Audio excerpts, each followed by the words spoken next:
She finds herself in the exact same situation that she had imagined. We talk about mystical visions. And a key takeaway from today is about not reacting to external circumstances, but about creating them. Hey everyone, and welcome back to the Inner Work Mastery channel. I'm your host, Fazila Bijo, helping you master reality creation and manifesting the dreams of your life. In this video, we're diving into some of the profound insights from Neville Goddard on how to truly use imagination to transform your life. Imagine living a life where you're not reacting to your external circumstances, where you're not just reacting to the world, but you're actively creating it. That's what we're going to be exploring in this chapter 14 of Neville Goddard's Law and the Promise. It's a chapter called The Creative Moment. We'll be exploring and understanding this powerful moment of creativity when you envision things as you desire them to be, not just as they appear. In this and the next chapter, we discuss the promise.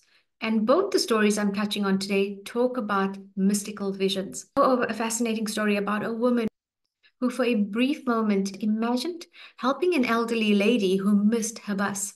Just minutes later, after watching the elderly lady miss her bus and wishing she could have helped her, she finds herself in the exact same situation that she had imagined. Another intriguing example of mystical visions, a woman writes into Neville and she says she really wanted to have a mystical vision when she heard Neville talk about the promise. She says she tested her faith reimagining an encounter with a derelict person where she could have potentially been in harm's way. She also then talks about a mystical vision that she has following this encounter with the derelict person. And they both lend themselves to helping us understand how the promise starts to unfold within us. This video is for you if you want to know more about learning the secrets to creating your reality. We learn how a single moment in terms of your applied and awakened imagination can revolutionize your life. Neville describes a creative moment as when our wishes are not just imagined, but when they are deeply impressed into the subconscious mind. This shift can change our life patterns entirely. And therefore, we're encouraged to live from the end, knowing that our desires are totally fulfilled in imagination. We now move into the stories. This story tells of a young woman who found the moment and by acting out her dreams of fancy, brought the future into the instant, not realizing what she had done until the final scene.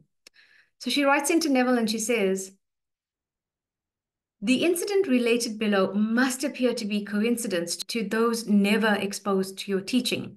But I know I observed an imaginative act take solid form in perhaps 4 minutes. I believe you will be interested in reading this account written down exactly as it happened, a few minutes after the natural occurrence yesterday morning. I was driving my car east on Sunset Boulevard in the center lane of traffic, braking slowly to stop for a red signal at a three-way intersection, when my attention was caught by the sight of an elderly lady dressed all in gray running across the street in front of my car. Her arm was raised, signaling the driver of a bus which was beginning to pull away. She was obviously attempting to cross in front of the bus to delay it. The driver slowed his vehicle, and I thought would allow her to enter. Instead, as she jumped onto the curb, the bus pulled away, leaving her standing just in the act of lowering her arm. She turned and walked swiftly towards a nearby phone booth. As my signal changed to green, I put my car in motion. I wished I had been behind the bus and had been able to offer her a ride. Her extreme agitation was obvious, even from the distance I was driving away from her. My wish instantly fulfilled itself in a mental drama, and as I drove away, the fancy played out in the following scene. I opened the door, and a lady dressed in grey stepped in, smilingly relieved, and thanked me profusely. She was out of breath from running and said, "I only have a few blocks to go. I'm meeting my friends, and I was so afraid that they would leave without me when I missed my bus." I left my imaginary lady out a few blocks further on, and she was delighted to observe her friends still waiting for her. She thanked me again and walked away. The entire mental scene was spanned in the time that it takes to drive 1 block at a normal speed. The fancy satisfied my feelings regarding the real incident, and I immediately forgot about it. 4 blocks further, I was still in the center lane and again had to stop for a red signal. My attention this time was turned inwards on something I have now forgotten, when someone suddenly tapped on the closed window of my car, and I looked up to see this lovely appearing elderly lady with gray hair dressed in all gray. Smiling, she asked if she might ride a few blocks with me as she had missed her bus. She was out of breath as though from running, and I was so stunned by her sudden appearance in the middle of a busy street at my window that for a moment I could only react physically, and without answering, leaned over and opened my car door. She got in and said, "It's so annoying to rush so and then miss a bus. I wouldn't have imposed on you like this, but I'm supposed to meet some friends a few blocks down the street, and if I had to walk now, I would miss them." 6 blocks further on, she exclaimed, "Oh, good. They're still waiting for me." I let her out, and she thanked me again and walked away.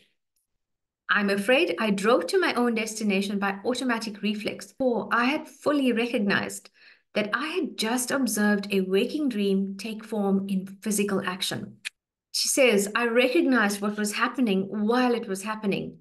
As soon as I could, I wrote down each part of the incident and found a startling consistency between the waking dream and the subsequent reality. Both women were elderly, gracious in manner, dressed all in grey, and out of breath from hurrying to catch a bus and missing it. Both wished to meet friends who, for some reason, could not wait for them much longer, and both left my car within the space of a few blocks after successfully completing their contact with their friends. I am amazed, confounded, and elated. If there is no such a thing as coincidence or accident, then I witness imagination become reality almost instantaneously. JRB. Our next story is from GB, and she writes into Neville and says, "From the first time I read your search, I have longed to experience a vision. Since you have told us of the promise, this desire has been intensified.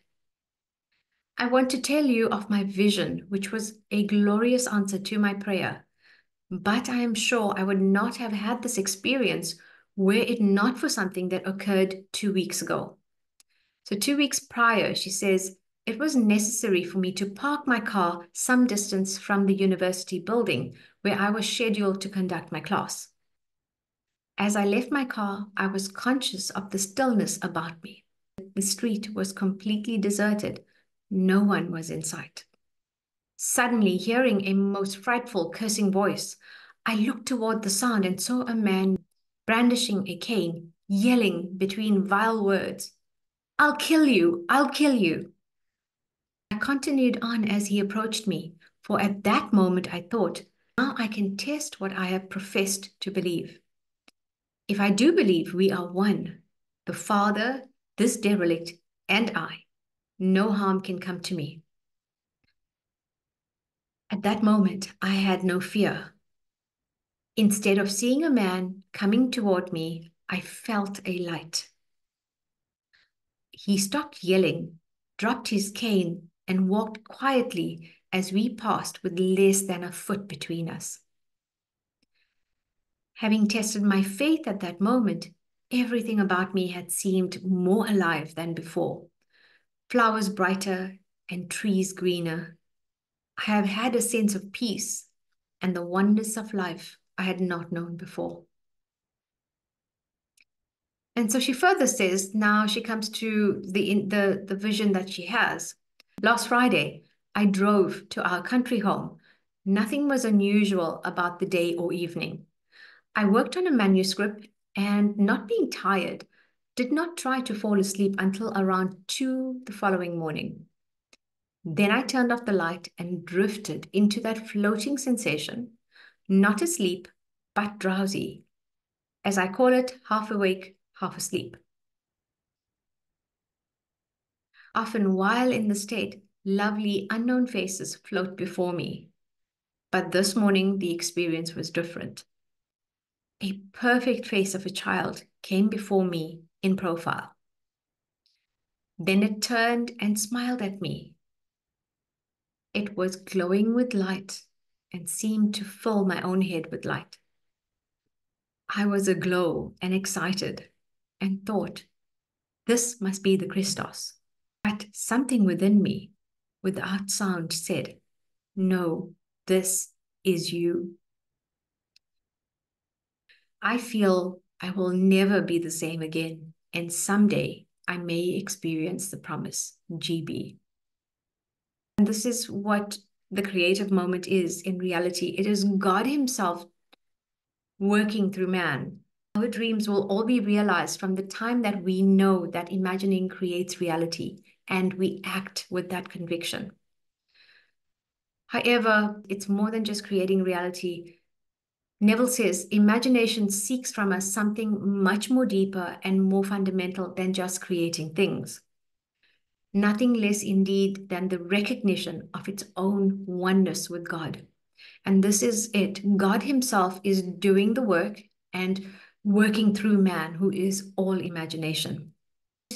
Neville teaches that imagination is a profound tool that we can use to create our reality. But more than that, it is a connection to the divine, and it's a connection, and it's an enhancement of our spiritual growth and our spiritual development when we use our imagination. If you found this video insightful and it's helped you to understand some of the more complex concepts that Neville's teachers encompass, don't forget to like, share, and subscribe for more content on the power of harnessing your imagination so that you can keep up to date for when I bring out new content on a weekly basis. Until next time, keep imagining and creating your best life.